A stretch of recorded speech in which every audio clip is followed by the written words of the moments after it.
So hi everybody, for those of you watching, I'm here with Lance Plyler, who is the new Director of World Medical Mission at Samaritan's Purse. Yeah. And thanks for taking time out to do this, Lance. I appreciate it. My pleasure. Glad to be here, Greg. So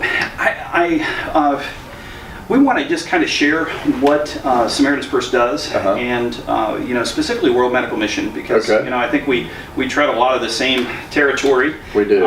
And I just kind of want to hear a little bit about World Medical Mission. I think that'll be good for the folks watching to learn a little bit about it. Absolutely. So so World Medical Mission, basically it is a ministry of Samaritan's Purse, and really I would say, Greg, our focus is the mission hospital. We're all about medical missions.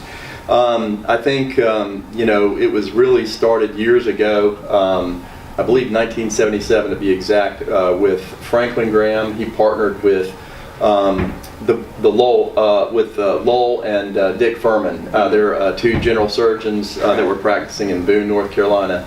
And really, Greg, I would say it was twofold. First, they were really looking for an opportunity for domestically based doctors to have an opportunity for short-term mission trips around the world. And there really wasn't anything like that. And so that was, I think, the primary impetus. But then above and beyond that, they really realized that around the world there was significant attrition of mission hospitals. Right, there was a decline in people that were going into career missions. And so that was really the other real force behind the initiation, if you will, of World Medical Mission. So over the years, it's just progressively grown, and we're all about supporting the mission hospital. And when I say that, really what we do, first we send short-term missionaries to the field to one of our, we have about 50 partner hospitals all around the world, and they can go anywhere from 2 weeks up to maybe even as long as 1 year or more. But I say most people probably go, for about a month, give or take. But that's first. We send out short-term medical volunteers, and then number two, we have a program that is a part of World Medical Mission. It's called the Post-Residency Program. And the way I really look at that is like a fellowship for doctors that are very interested in a career in medical missions. And since its inception, the Post-Residency Program about 14 years ago, we now have about 180 graduates that are out on the field doing full-time work. So it's really helping to revitalize medical missions, if you will, and really restaff some of these fledgling mission hospitals that really need, well-trained missionary doctors. And then the other big component of World Medical Mission, Greg, is that we receive donated medical equipment. We have a warehouse in North Wilkesboro that's over 200,000 square feet, and so it's awesome. And so we receive this medical equipment, and it's great stuff. Some of it needs minor refurbishment, which we have a very robust biomedical team that supports that. They make sure that the equipment is field ready, and then we ship out containers, 20 and 40-foot containers to the mission field every year to these mission hospitals that are really in dire need of this medical equipment. So that's really the essence of World Medical Mission right there. That's huge. Yeah. And we talk a lot about, these mission hospitals are really struggling. They are. They're and they've been founded by so many different denominations, and so over the years we've just lost touch with them. And the U.S. Church really isn't even aware these places exist anymore. But they are, I think I read something not long ago that half the care in sub-Saharan Africa comes through Christian mission hospitals and health programs. Amazing, yeah.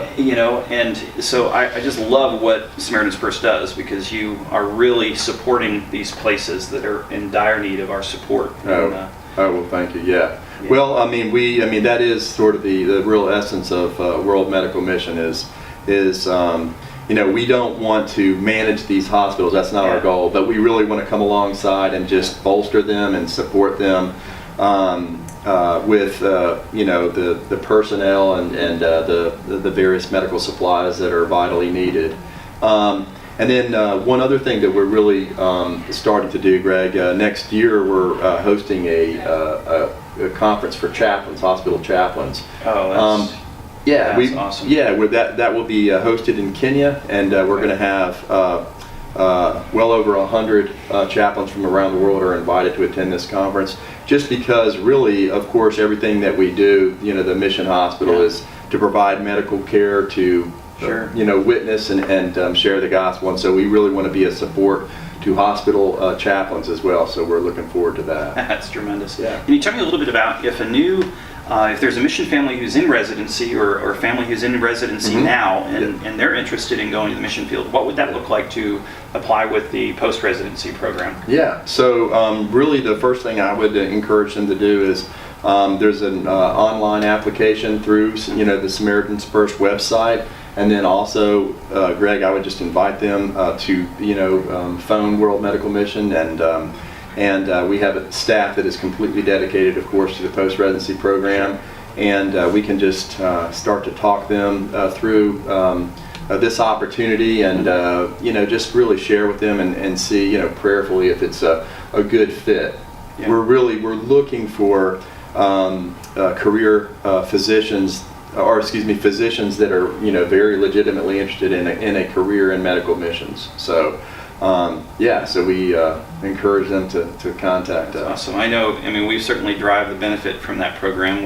About half of our folks used to be at some point part of post-residency program. Yeah.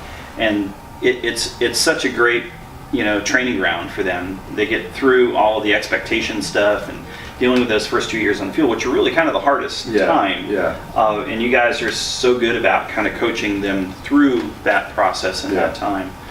Well, we appreciate it. It's certainly a great partnership we have with you and your organization, Greg, because again, we are, as you know, we're about short-term missions and then preparation for long-term through the post-residency program, and so it's a great natural transition for us to be able to prepare them for the career in missions, and then hand them off to you, and you guys take over. That goes both ways, because a lot of folks contact us about what does it look like to go and serve, in a mission hospital, and I said, well, you need to talk to Samaritan's First, because they do that really well, and you guys are really good at all the logistics and taking care of travel arrangements and medical licensing and a lot of things that people don't even think of, that there's so much that you guys do behind the scene to make that a reality for folks, and we just appreciate that so much. Yeah, absolutely. Yeah, actually, before I worked at World Medical Mission years ago, I volunteered for 15 years, and I would always refer to it as a turnkey outfit, because literally,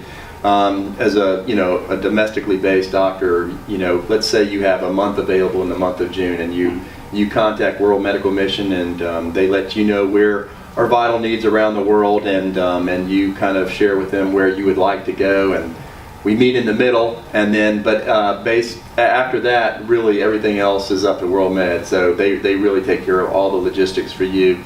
You basically have to show up and provide medicine, but everything else is for them to arrange. And that is huge. And I like the model too, because about my book, When Healthcare Hurts, that I talk a lot about a lot of what the church does is kind of set up in churches and schools and give out pharmaceuticals in Ziploc baggies, and maybe that's not the best approach, especially when there's so many hospitals out there that really need our support in helping them, in their clinics and in their outpatient programs, helping them really be functional is such a better role for, I think, short-term volunteers sometimes than the team mission. Now, the team mission has its place, and it can be, God really can use that well, but I just love the model that you guys have chosen to really keep those places alive. I think it's really important. Well, I appreciate that, and I love just the aspect of short-term missionaries working side by side with national physicians and healthcare professionals, and I think it's such an amazing exchange of information, and I think like, for example, short-term volunteers can bring subspecialty expertise, but then there's so much more that they glean too from the national physicians. They are so familiar with endemic disease and the culture and the language, and what are the pharmaceuticals available, etc. So it's just an incredible opportunity, I think, on both sides to work together. Let me ask you a question. What have you seen as kind of the biggest challenges facing mission hospitals and medical missionaries out there from your perspective? Wow. So I think we've already kind of touched on it, Greg, but I mean, I just think there's just so many hospitals out there, great hospitals, but just with so many limited resources. You know, everything. They just don't have sufficient personnel. They don't have enough. You know, healthcare is changing. There's incredible technology and new equipment, but there's a big price tag. And Sure. so I think it's, you know, a lot of these mission hospitals are trying to keep up with, you know, the change in technology. But again, it's just incredibly expensive, and they're certainly in very resource restricted environments. And so, so we're just trying to help them, you know, keep up with those resources and just support them as best we can. And you do a great job of that too, because I mean, everywhere I go, you know, I've been to, you know, most of the mission hospitals that we have folks at, you guys send short-term folks to, or even the post-residents, and you know, I find, okay, well, oh yeah, here's our OR that Samaritan's Purse built for us, and here's our new wing, our men's ward that Samaritan's Purse built for us, and I'm like, it's just amazing what you guys are doing. So thank you so much for all your work out there. We're thrilled to be able to help in any way we can, Greg. Thanks for doing this. Yeah, absolutely. Thank you.